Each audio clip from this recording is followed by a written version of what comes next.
I am today suspending my campaign. I'm proud to have delivered on 100% of my promises, and I will not stop now. It's clear to me that a majority of Republican primary voters want to give Donald Trump another chance. Welcome back to America Decides. That was Florida Governor Ron DeSantis on Sunday announcing his sudden exit from the 2024 campaign. Rumors began swirling late last week, and the end came quickly as the DeSantis team determined it made much more sense to try to get out now and preserve future national political ambitions. Aaron Navarro is the CBS News campaign reporter who spent much of the past year covering the Florida governor, and Major Garrett is CBS News chief Washington correspondent and has seen a thing or two that blows up quite like this. Aaron, though, let me begin with you. Based on what you observed and reported over the last year or so, what was DeSantis's core pitch, and why didn't it land? Well, the core pitch was that he would be an effective Trump, that he could fulfill some of the promises on immigration, building the wall, as DeSantis talks about, curbing government spending. But the problem was Trump was still in the race. And after every indictment, especially beginning in March, Trump's popularity rose in the Republican Party. And I saw it time after time in Iowa. You would run into a lot of DeSantis, Trump undecided voters. When I asked what the biggest difference is between the two, I would often hear that they like Trump's experience. They like that he's been in the White House. And that was really part of the reason why he failed to convert those voters, DeSantis. And we can get into the nitty-gritty, but bottom line, there was a campaign, which a candidate is required to have. Yes. And there was a super PAC with $150 million at the start, which is nice to have. Yep. Legally, they're not supposed to really spend much time coordinating and talking to each other, but he tested the legal limits and is still being challenged. But in the end, it caused even greater confusion about what he was doing, where he was supposed to be, and what it was all about, right? They intentionally wanted to go into that kind of gray area, but unintentionally it became murkier. The lanes of what the campaign was going to do and what the super PAC was going to do were not clearly defined. And as the campaign struggled to fundraise money, and especially you saw overspending in the early summer, the super PAC had to take on a lot of responsibilities that it wasn't necessarily meant to do. The super PAC was supposed to be this national, Super Tuesday-focused group while the campaign handled the first 4 states. But after the money didn't come in as much as they anticipated coming in, the super PAC started doing more events, started doing a lot of the ads in addition, as super PACs usually do.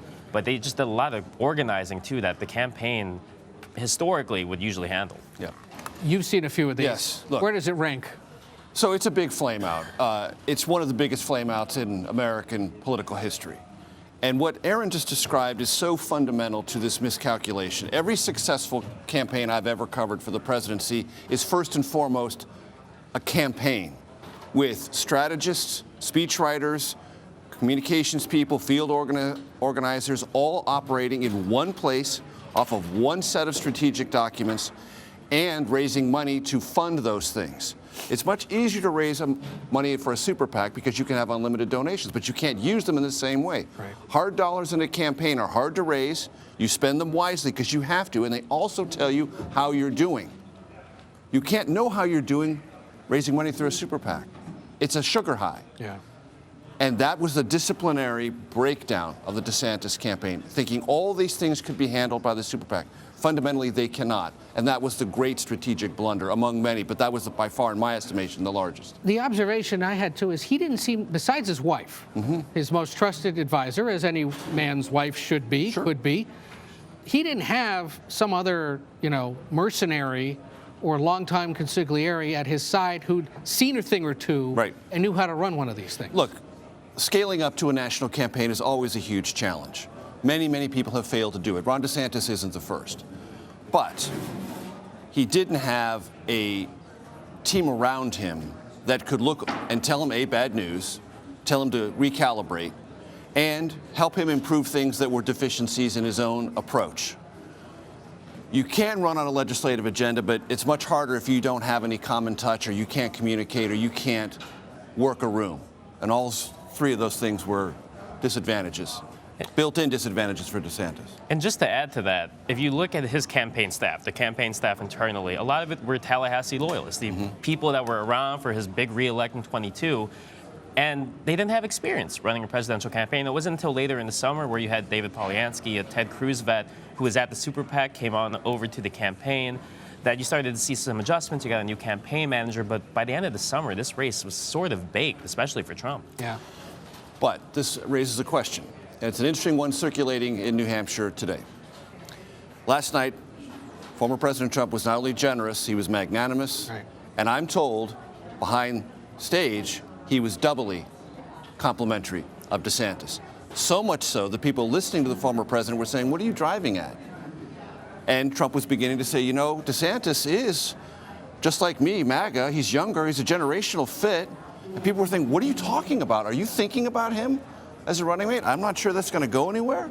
But the way Trump was talking backstage last night led some people who were listening to him to think that Trump might think completely out of the box and think about DeSantis as a possible running mate. Again, I'm not suggesting that is a real thing. Thought bubbles in the Trump world are a dime a dozen. Sure they are. This could be momentary, a flash. He could just be like, I'm feeling really gracious and magnanimous and aspirational. But we should don't put him on the discount list. it. Don't discount it. Yeah. Aaron Navarro, Major Garrett, thank you both for being here. Thanks. You're not done. We'll see much more from you along this campaign. You too, of course. I hope I'm not done either, Ed. You're not at all done, neither of you. Thank you both for being. In fact, Major is so not done that he'll be right here tomorrow night anchoring our special coverage starting at 5 p.m. Eastern on the CBS News Streaming Network. We'll see you then. Excellent. The roles will be reversed. We'll have fun. We will.